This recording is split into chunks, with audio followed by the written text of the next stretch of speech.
Welcome to Taking Stock for the week ending the 10th of November, 2023.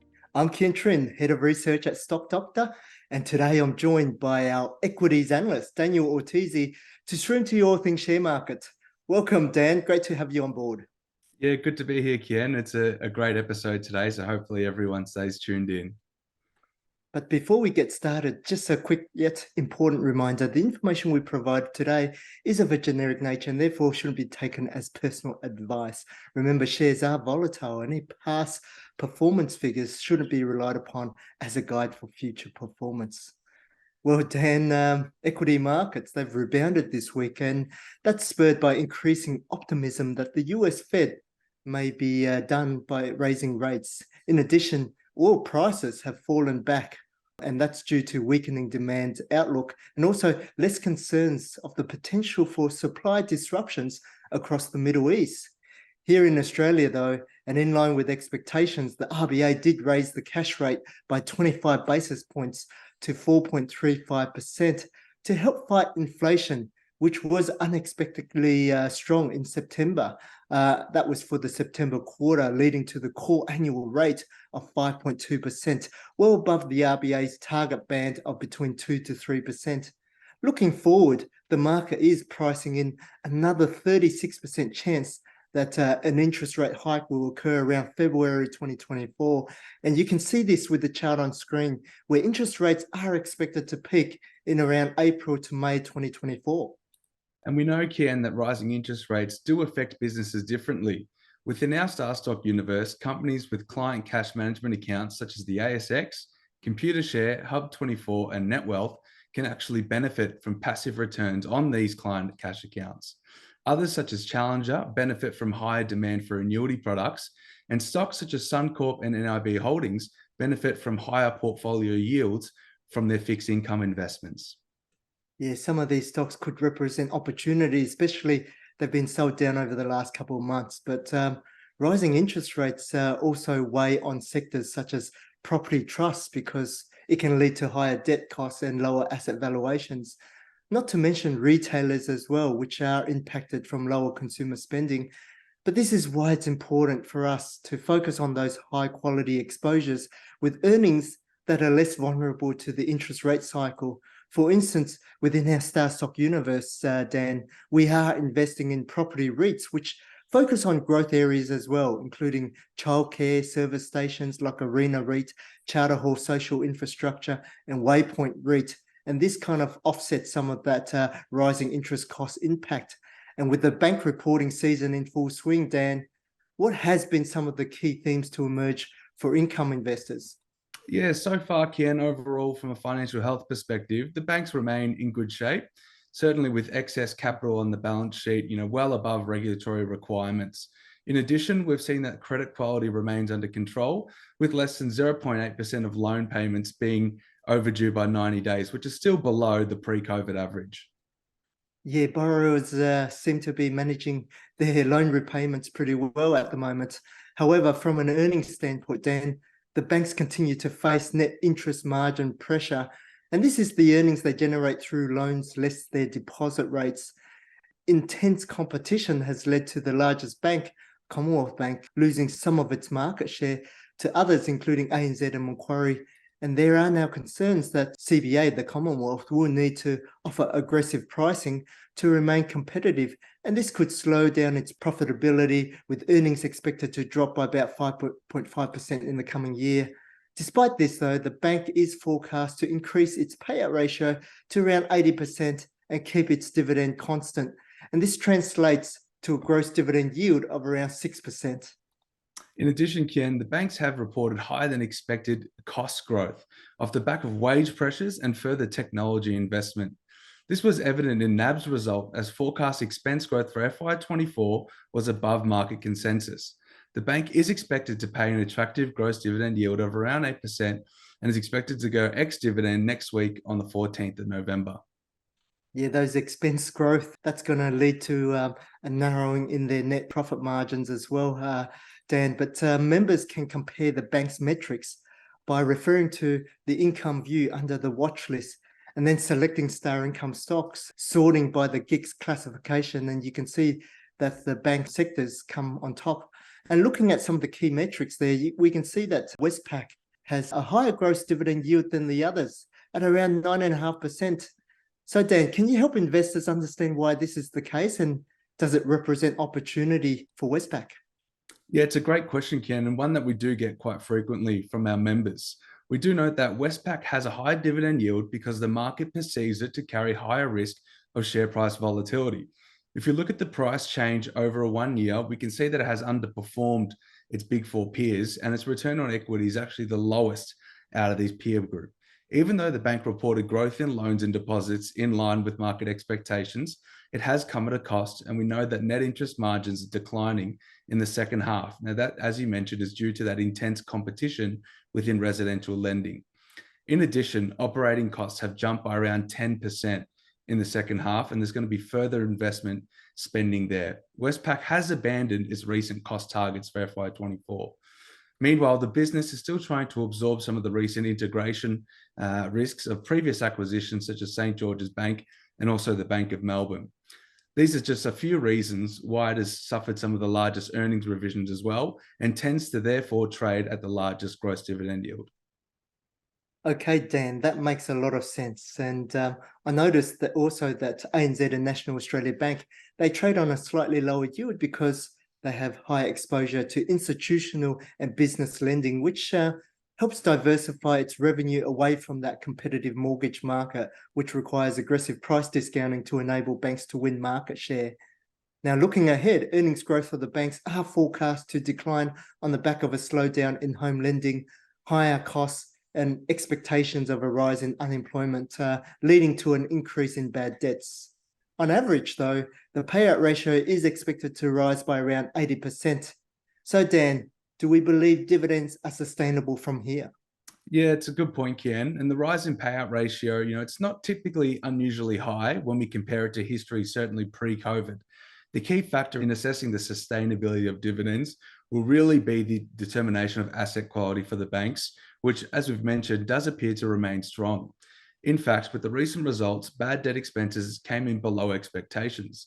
This will allow the banks to increase their dividend payments over the year with some comfortability. Also, we've seen excess capital on the balance sheet, and the banks like Westpac are now starting to undertake share buybacks with that capital. Yeah, that's interesting, Dan.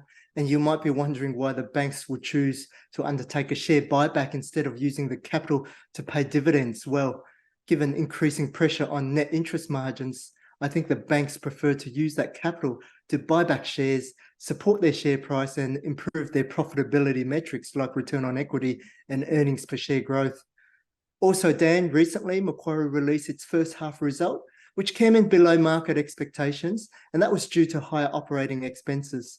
In addition, we've seen a slowdown in M&A activity and rising borrowing costs, which has made it more difficult for the group to realise the sale of assets. With the decline in its profitability metrics like return on equity and net profit margins, we are currently reviewing its star growth and star income stock status, Dan. Now, looking at the corporate calendar for the week ahead, we are anticipating the full year results from casino and gaming company Aristocrat Leisure. We also have ANZ Bank releasing their results, and as well as fertilizer business Incitec Pivot. Furthermore, some of our SaaS stocks will be hosting their AGM, so look out for them.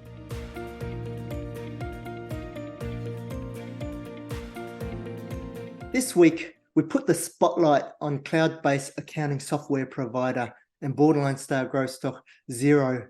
Now, the company released its first half 24 results with profits coming in at around 54 million New Zealand dollars, and that fell short of expectations of around 65 million.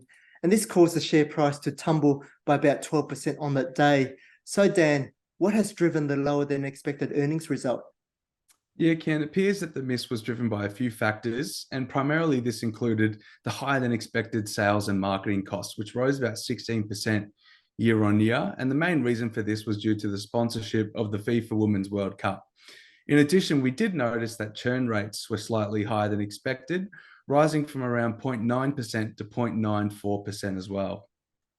Yeah, those churn rates are still quite low though. And but I think the market was pricing in the strong turnaround in the business after new CEO Secunda Cassidy.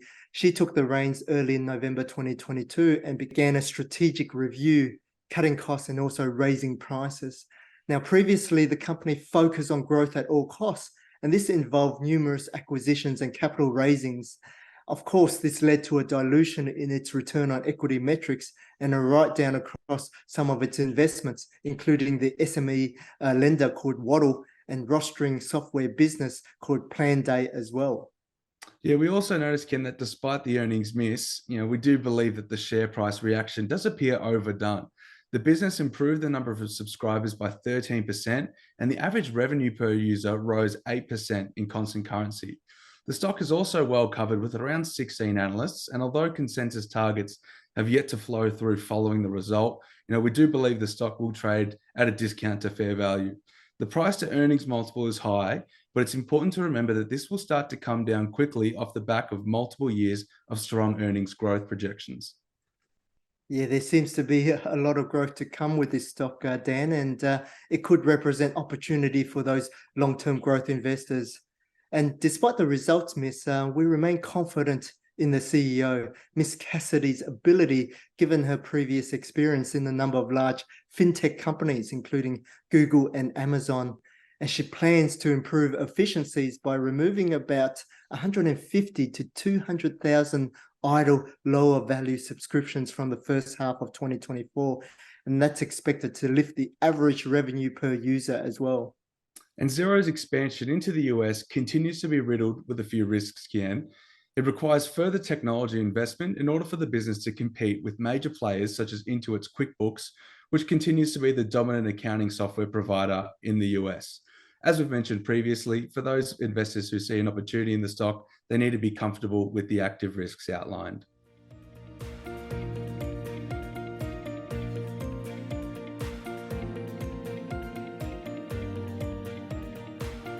And now for question of the week, with the bank reporting season in full swing, an interesting question for investors this week is, how does the latest interest rate rise impact the bank's profits?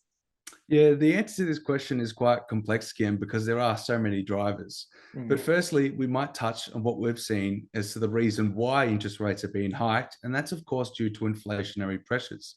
Now, these pressures have driven expense growth above expectations for the banks, as we've mentioned. Additionally, a rise in interest rates can lead to increased mortgage stress and loan impairments, as this will dampen, of course, a bank's profitability. Yeah, very interesting, Dan. But if we assume that the unemployment rates remain low and economic conditions remain fairly stable, then overall, banks tend to be beneficiaries of higher interest rates.